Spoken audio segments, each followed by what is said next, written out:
Hey Lisa, Hey Dewey, how's it going in Austin? it's awesome. It looks like you're hanging out outdoors in sunny Southern California. How's it out there today? It's gorgeous. Yeah, I've got a house full of guests this week, so we decided to move the studio outdoors and hopefully we'll have a little bit less distraction, but we'll see. I'm actually looking in my window right now at two little cutie pies running around in my living room playing with my dogs. So, it's a little hectic around here, but no complaints. Well, maybe they're future tennis players. Have they picked up rackets yet? I don't think so. They're 3 and 5, so they're a little bit young, but I definitely have a chat with their mom, who is my daughter's best friend from Atlanta. They're here visiting. They've been to Disneyland every day since Friday, so process that. Wow. Yeah, Better than standing in the lines at Disney World in Florida, though. I'm guessing it's a little more tolerable, not quite as hot and humid. exactly, exactly. And belated happy birthday to you. Well, thank you. It was a wonderful weekend spent with family and friends. Probably the best one I've had since. Well, I'm not going to go back and date myself, but it was one of those milestone birthdays that people do a lot for. But it's the best one in a long time. So looking forward to the Awesome. next one. Another trip around There the you sun. go. Yeah, Just absolutely. wanted to let everyone know who would like to comment wherever you happen to be watching this today. I'm actually monitoring the comments on the Parenting Aces YouTube channel. So probably the best place if you want to join in and chat with us, get your comments to us so that we can interact back and forth. Today, I would suggest going to the Parenting Aces YouTube channel for the live stream. If you're watching video on demand, just place a comment anywhere you happen to see it. We'll find it. We will kind of get back to you. So, Absolutely. And let's jump into today's conversation. I mean, we've got a short little window here. So last week we talked about when to start teaching technical versus tactical maneuvers in tennis and strokes with young developing juniors. And we kind of just touched the surface last time. So this time it's all about a deeper dive into that and really focusing on more detail of what coaches and what parents can do to make sure that their juniors are developing a complete game of tennis, not just forehands and backhands, but also tactics and strategy and how to incorporate all of that in their day-to-day tennis world. yep. So today we're going to jump into the very first part of how to go about learning from a tactical perspective. And I use the term learning specifically rather than teaching because it is less important how much we teach as coaches than it is how much our students actually learn. And digging in to teaching from a tactical perspective kind of creates a little bit deeper learning where everything comes from the match court. So we talk about an open, closed, open environment, open being the most open being a match court where you're just trying to win and you're attempting everything, to the most closed being probably a coach hand feeding out of a basket or feeding a specific ball. Um, if we take the things from the match court, the most open environment, to bring them down, that's going to create a perspective for the player of, well, why am I working on this first of all? I'm working on it because it gave me a challenge that I needed to overcome and wasn't able to on the match court. It also allows us to create a specific scenario where we can talk about, well, what was the ball that was coming at you and what was that entire situation? What were you trying to do back? And then use all those ball characteristics, height, depth, direction, spin, and speed, to really frame and put in that player's mind a movie that they can run that says, okay, when I was playing little Janie or Johnny in a tournament and they were doing this to me, if I could have only, and then we add in, okay, do this, do that. And then we can add in the specific technique associated with whatever it is that they were trying to do. So I think that's the best way to teach. Um, what have you found, Lisa, in terms of how coaches that you worked with approached the tactical element? Well, as I mentioned last week, it wasn't until my son was deep into his high school years that he really was exposed to tennis tactics and really understanding the strategy of, if I do this, my opponent's likely to do that. And, if this is my strength and this is his weakness, here's what I need to be doing in order to expose that weakness and pounce on it so that I can win the point and ultimately win the match. And it was a very frustrating realization to have as the parent, thinking about all the years and all the summers and all the money that we had spent on his tennis development, that not until around age 16 did he really have an understanding of what it meant to play the game, which is very different from hitting a ball over the net. It's, hitting forehands and backhands is something that's taught from the get go, but really understanding the geometry of the court and the impact of your choices on the court, how you're moving, all those characteristics of the ball that you just described, Dewey, having that understanding, it makes the difference between being able to win and lose once you get to higher and higher levels of the game. Yeah, so once you kind of come up with those scenarios, taking the time to let the player work through the various options that are associated with is really important. So we need to take a deep dive. And the first part of that is the player making good decisions? So we can think about, well, could they do something? And then did they do it? And those being the decision making parameters. So could they? Yes. Did they? No. We're now still dealing with decision making. What's going on in their head? If we get a check, could they? Did they? Yes. Was it? Did the ball go in? Was it effective? Did they win the point? If it's breaking down, we're getting an X in one of those latter three kind of boxes. Now we're dealing with a technical thing. The ball wasn't effective enough. And so if we look at it from teaching from a tactical perspective, the first part of that is really about the mind.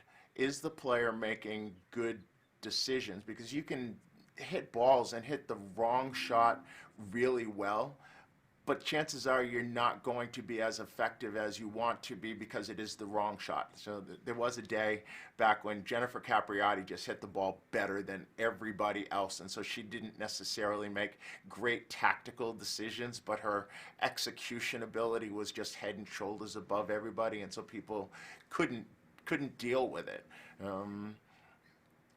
What what do you do? What did you learn when your son became 16 as to how could you do some things which would help him tactically on the court? Well, one thing I want to just point out before I jump into that, because I do want to jump into that, is the fact that as our kids get further and further along in their development, the margins become narrower and narrower between the kids who are winning and the kids who are not winning. At a certain point, almost all of them can hit the ball exactly how they want it, where they want it, when they want to do it. So it really does, as you mentioned, Dewey, come down to what they're doing up here. Where's their mind? Are they able to think tactically and understand, if I do this, my opponent's going to do that? And that can oftentimes make the difference, as I mentioned before. But from the parent's perspective, there's a lot we can do to help kind of speed this process up a little bit.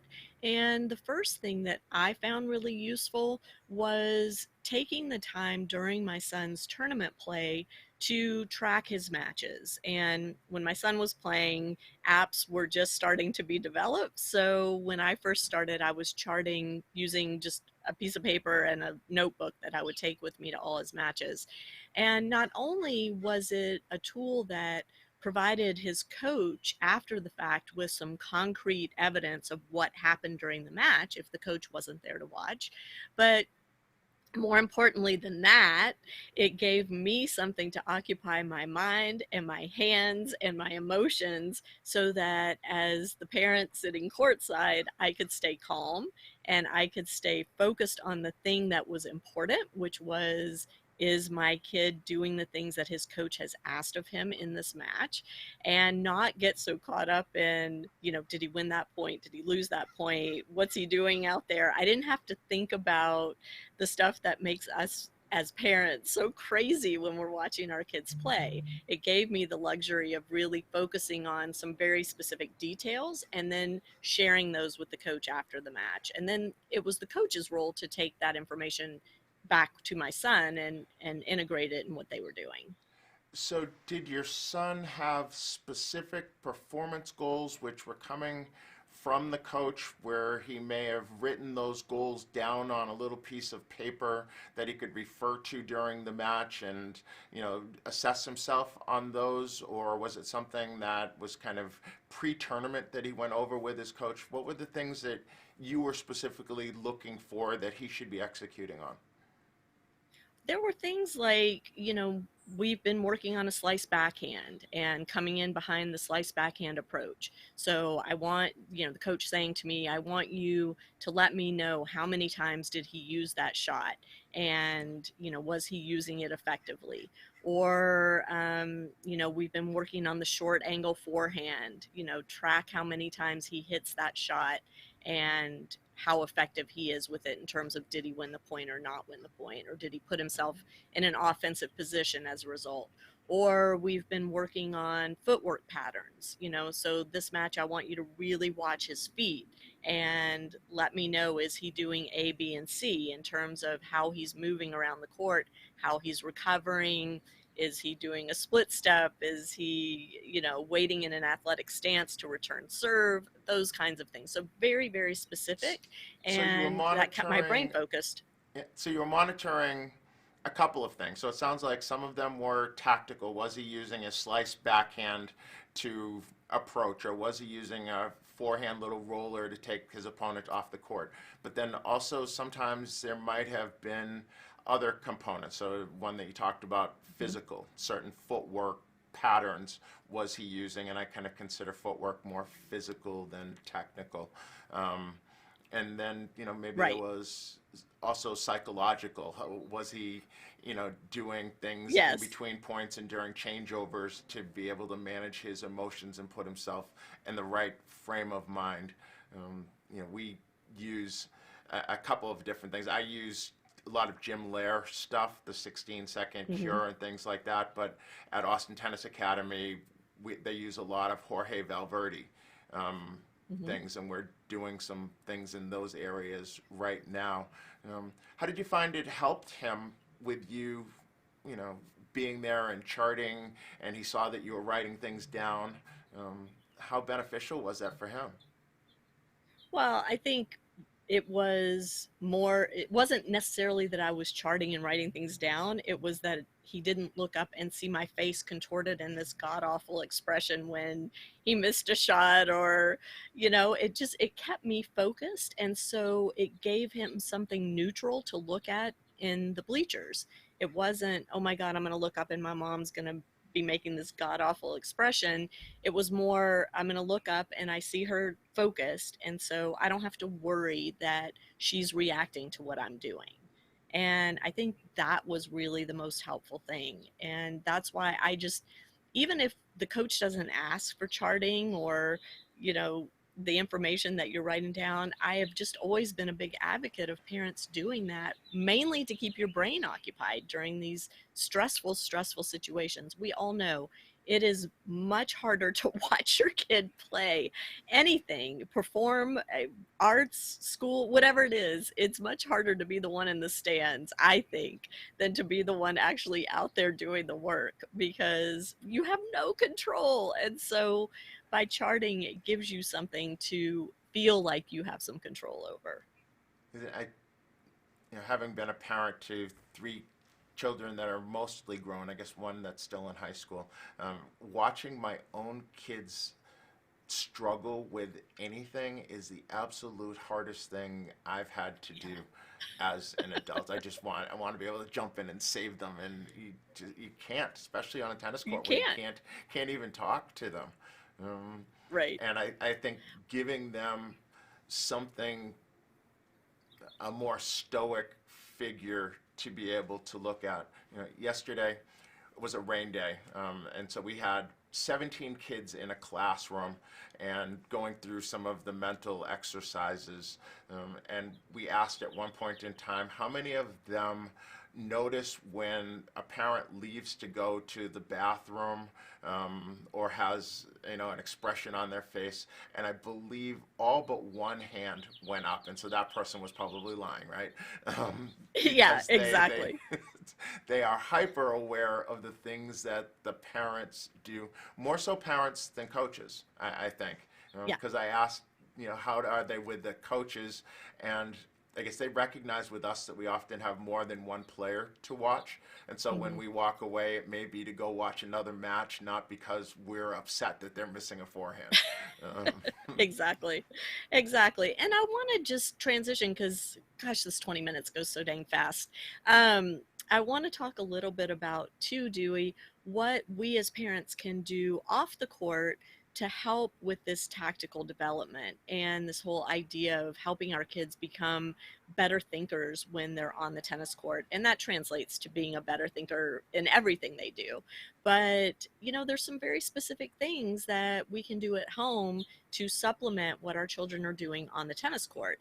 And one of those things is investing in some tactical, strategic games that we can play as a family at home. Things like checkers when they're very young, transitioning maybe to backgammon and chess as they get a little older. They're board games like Risk and Stratego and Connect Four and Jenga, and I'm trying to think of all the games that we had in our house when our kids were growing up. But all of these games really cause you to have to think 1, 2, 3 steps ahead. What is my move going to do down the road that's going to impact my opponent in such a way that puts me in an offensive position? And that's exactly what we're asking them to do on the tennis court, right? We're asking them to think about, if I hit the ball here, this shot, what's my opponent going to do in response? Then what am I going to do? And then what's my opponent going to do? And how am I going to get that ball that's going to allow me to hit the finishing shot and win the point? Yep, I agree that, oh, can you see it? Yep. This is Yep. never far from us. We have several of them, and the whole thinking one step ahead. I think coaches refer to that as playing patterns, right? Right. If I do this, they're going to do that, and then I will do something else, and I can think, at least one shot ahead, particularly when serving, right? I have control of the first ball. I know where it's Mm-hmm. going. The opponent is probably going to do one of three things. They're going to hit it back cross court, down the middle, or down the line, and then I know right away what is my response going to be for each of those, so that I have a tactic in mind right off the bat, and using things like Right. chess and checkers, and I'm not sure tic-tac-toe falls in line with that, because there's no real way to win tic-tac-toe once your child is past 6. Um, Yeah.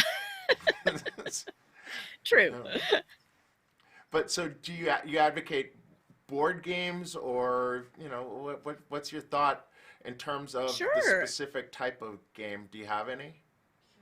I mean, I think, like I mentioned, the games I mentioned, but also there are Mhm. card games that you can play, and especially when you are on the road traveling to tournaments. I mean, I know when I was a kid, we didn't have video games, we didn't have smartphones. So in the downtime between matches when we were at tournaments, we were either playing ping pong or we were playing cards, whether it was gin rummy or hearts or spades.